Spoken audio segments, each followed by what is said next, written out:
if you want freedom, if you value freedom, you can't possibly have it as long as you play the victim role. We don't experience life. None of us do. We experience the life we focus on. So in any moment, what's wrong is always available. So is what's right. So it's not about being positive. It's about being intelligent, right? You know, when you're in a totally negative state and the world's going to end and there are people like believing that in the next 12 years, the entire environment's going to collapse and they won't have a child, you got to look at the impact of what you're believing. And you got to look at and say, where's my focus going? I can always be upset about something. I can always find something to be joyous or at least grateful for, which leads to joy. And I think it's having that, learning to discipline your disappointments.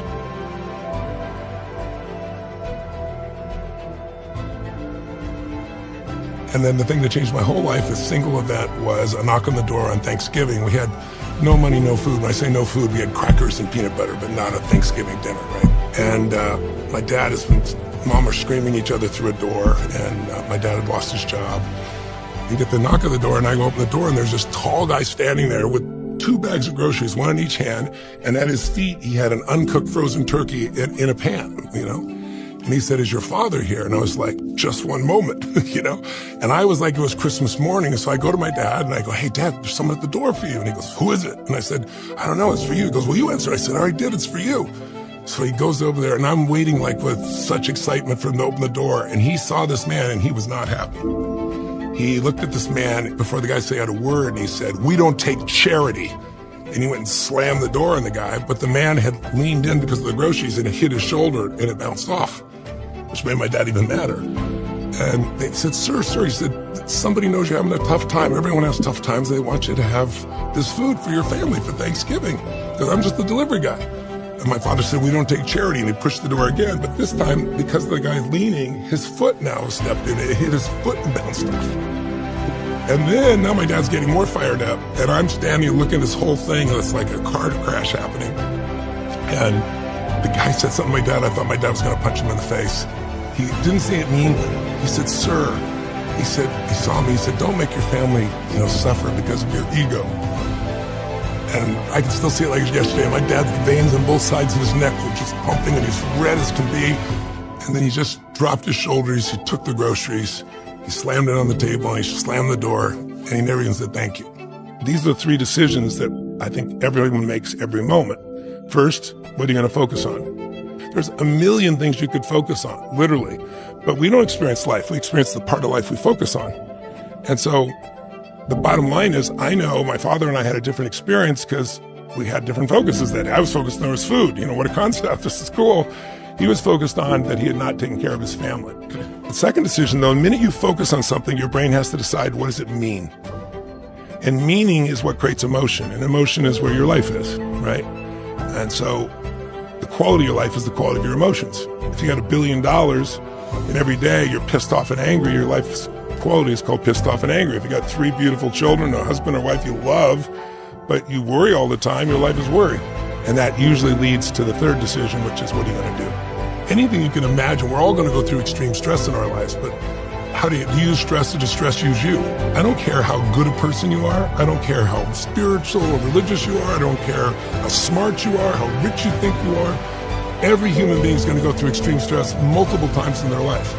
And the real question is, what are you going to do with it? And the first thing is, we're going through hell, keep going. But if you keep going, you discover, number one, how strong you really are. Because if you don't give up, you'll discover who you are. But the second you find out is who your real friends are. Because when things aren't so great, you get to see who those are. And then third, it almost gives you like an inoculation to future stress. But everyone gets called on the journey. Most people try to resist it. But that journey, that's what the call is. It's a call to grow. So I'm big on change your story, change your life.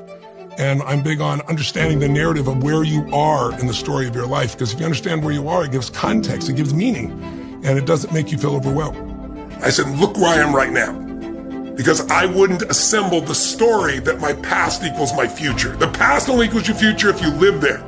If you're using a rear view mirror to guide yourself, you're gonna crash. So what you've been through is horrific. What you've been through is unjust. I'm on your side. But if you hang on to it, you have no future. And you have no one to blame but yourself. So I could have been messed up for life. But I didn't. But when you have no reference and all you do is go online, you talk to other people, making everybody else toxic, and I'm like this, and they didn't do that, then you get to have this shitty life just like those other people. Why are they online so much? Because they don't have a life. Right? Don't be one of those. Free yourself from the chains of your past. But if your parents, if the people around you said all the things you thought they should have, if they had just not been toxic, if they'd encouraged you, you wouldn't have any muscle. And right now you don't have any muscle because you're using that as the excuse. The capacity to strengthen and increase your hunger is the one common denominator amongst the most successful people. Richard Branson's a good friend of mine, and Richard is as driven today as when he was 16 years old starting. I mean, he's like on fire, and he's 65 years old. Warren Buffett is 85 years old. He's as driven today as when, he began the journey, right? And so people that have that hunger, I believe intelligence, I love people that are wickedly smart. And I work to be wickedly smart by educating and training myself and so forth and training my brain.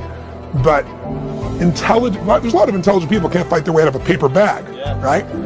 Hunger is the ultimate driver. You have to be honest and say, I'm a creator. And if I don't like what I have, I've gotten here by the decisions that have created that.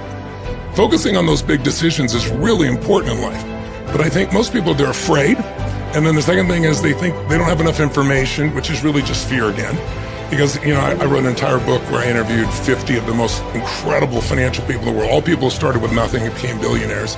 And one of the things I learned over and over again from them is the smartest people usually are terrible investors. I said, how could that be? Yeah. And they said, because the smartest people want to know everything before they decide. And if you wait till you know everything, the opportunity's gone. And that's true not just in finance. I think that's true in life. Yes. Right? We wait till we have absolute certainty. There's no absolute certainty in life. The only absolute certainty is faith. It's like, how do you drive down a street with nothing but a yellow line separating you from crazies driving at you at 65 miles an hour, and every single day in every country in the world, in every city in the world, someone will cross that line and kill someone because they were drunk, because they fell asleep, because they're texting. And yet, how do you get out there every day without fear and do it? You use a gift called faith. It's not what you learned, faith. I'm not talking about a religion. I'm talking the capacity to see beyond the present moment and have a sense of certainty, right? And so why do you do it? Because the alternative is to live at home and do nothing. The whole idea that I have to make the right decision is the wrong way to look at it. My whole view has been not deciding is the worst decision, right? I need to consciously decide if I don't want to feel like things are affecting me. If I'm going to shape my world, I make a decision. And if I'm wrong, I'll find out quicker. A commitment takes it into the future. Decision is the moment, and that moment can change.